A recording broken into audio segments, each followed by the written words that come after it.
खगोलशास्त्रानुसार 2026 या वर्षातलं दुसरं आणि सर्वात महत्त्वाचं सूर्यग्रहण 12 ऑगस्ट 2026 रोजी लागणार आहे. हे सूर्यग्रहण फार खास मानलं जाणार आहे.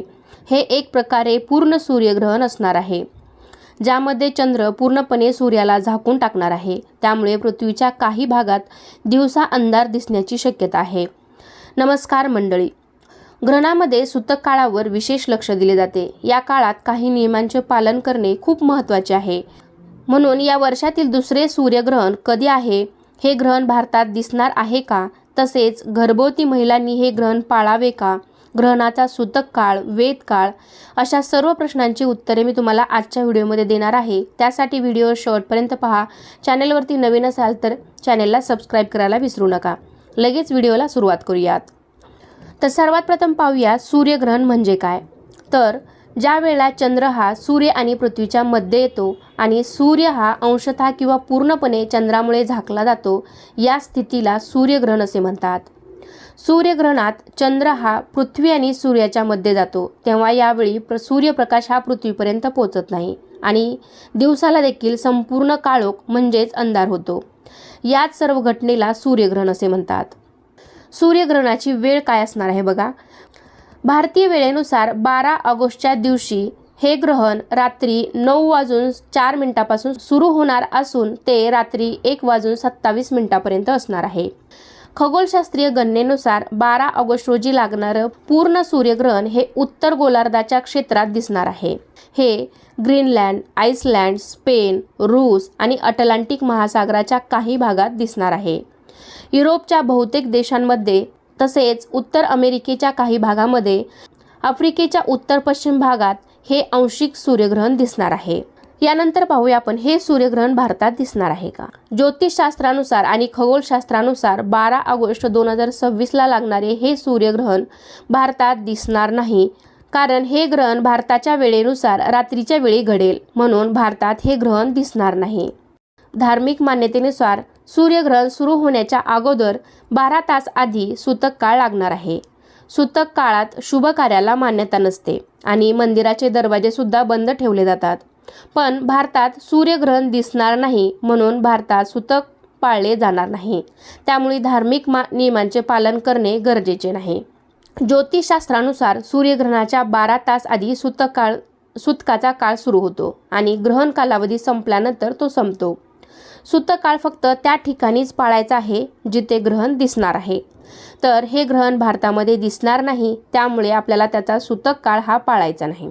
तर मैत्रिणींनो, ग्रहणाच्या दिवशी राहू आणि केतू या पापग्रहांचा प्रभाव वाढतो. ते सक्रिय होतात. सूर्यग्रहण ही खगोलशास्त्रीय घटना असली तरी ज्योतिषशास्त्रात सुद्धा त्याला अनन्यसाधारण असं महत्त्व आहे. त्याचे चांगले वाईट परिणाम हे माणसावर होतात हे सांगितलं गेलेलं आहे. त्यामुळेच आपल्याकडे पूर्वीपासून ग्रहण हे पाळलं जातं. हिंदू धर्मानुसार सूर्यग्रहण आणि चंद्रग्रहणाला अशुभ मानलं जातं. असं म्हणतात की जेव्हा ग्रहण लागतं तेव्हा नकारात्मक ऊर्जाही वाढते. त्यामुळे या दरम्यान पूजा करणं किंवा कोणतीही शुभ कार्य करणं शुभ मानलं जात नाही किंवा कुठलेही कार्य आपण करत नाही. हे ग्रहण भारतात दिसणार नाही, त्यामुळे आपल्याकडे या ग्रहणाला धार्मिक आणि आध्यात्मिक मान्यता देखील नाही. आणि ग्रहण पाळणं म्हणजे खूप कट्टरपणे किंवा खूप काही गोष्टी ज्या आपल्याला पारंपरिक सांगितलेल्या आहेत तसं पाळणं गर्भवती महिलांनी बिलकुल करू नये. खरं तर ग्रहण पाळणं मान्यच नाही आहे. आपल्याकडे त्याला काहीच मान्यता नाही. परंतु ब्रह्मांडामध्ये ही घटना घडत आहे, वातावरणामध्ये म्हणजे जगात कुठेतरी ही घटना घडत आहे.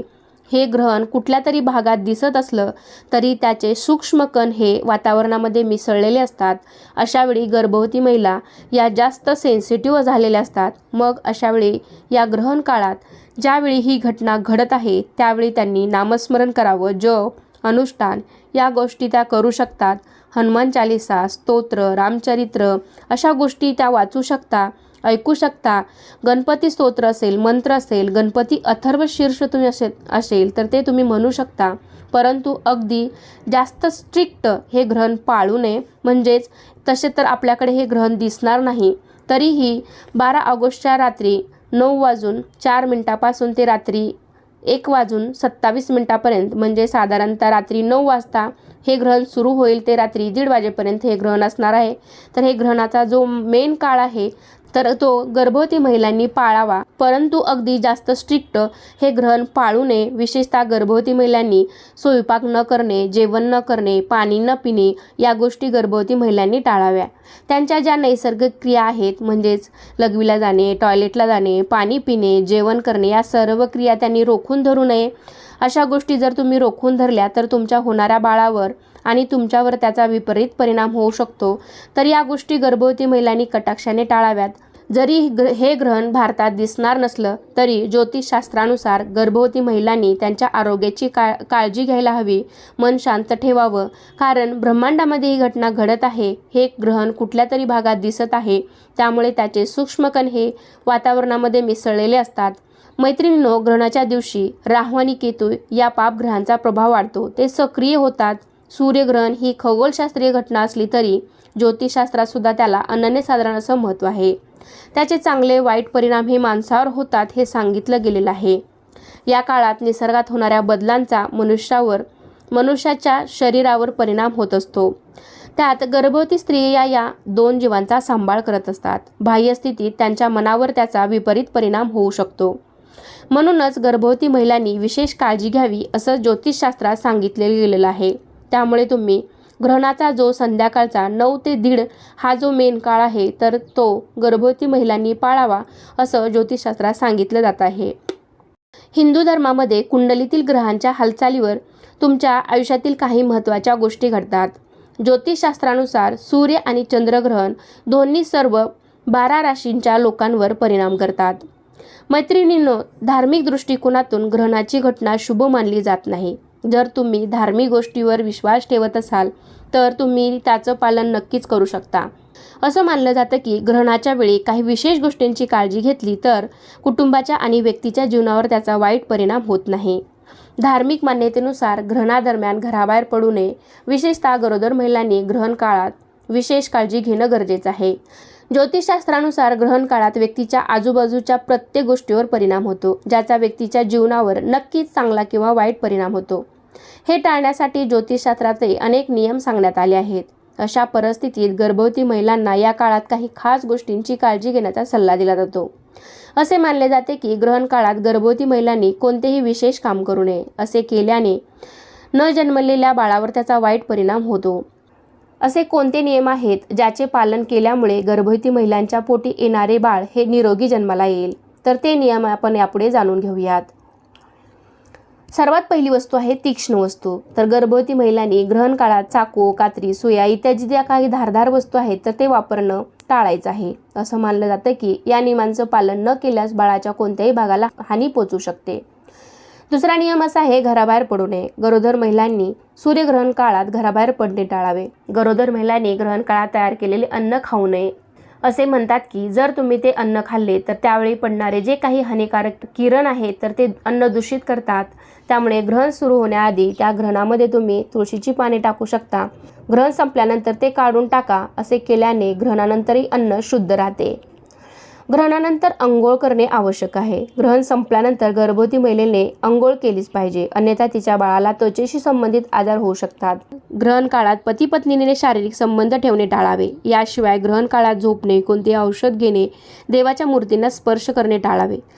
तसेच अनादी काळापासून असे मानले जाते की ग्रहणाचा गर्भाच्या विकासावर परिणाम होतो आणि गर्भवती महिलेच्या शरीरात हार्मोनल बदल देखील होतात. या बदलांमुळे गर्भवती महिलेच्या मूडमध्ये स्विंग, चिंता आणि लालसा जाणवते. याला कोणताही शास्त्रीय आधार नसला तरीही हा धोका टाळण्यासाठी भारतात गर्भवती महिलांना ग्रहण काळात घराबाहेर पडण्यास मनाई केली जाते.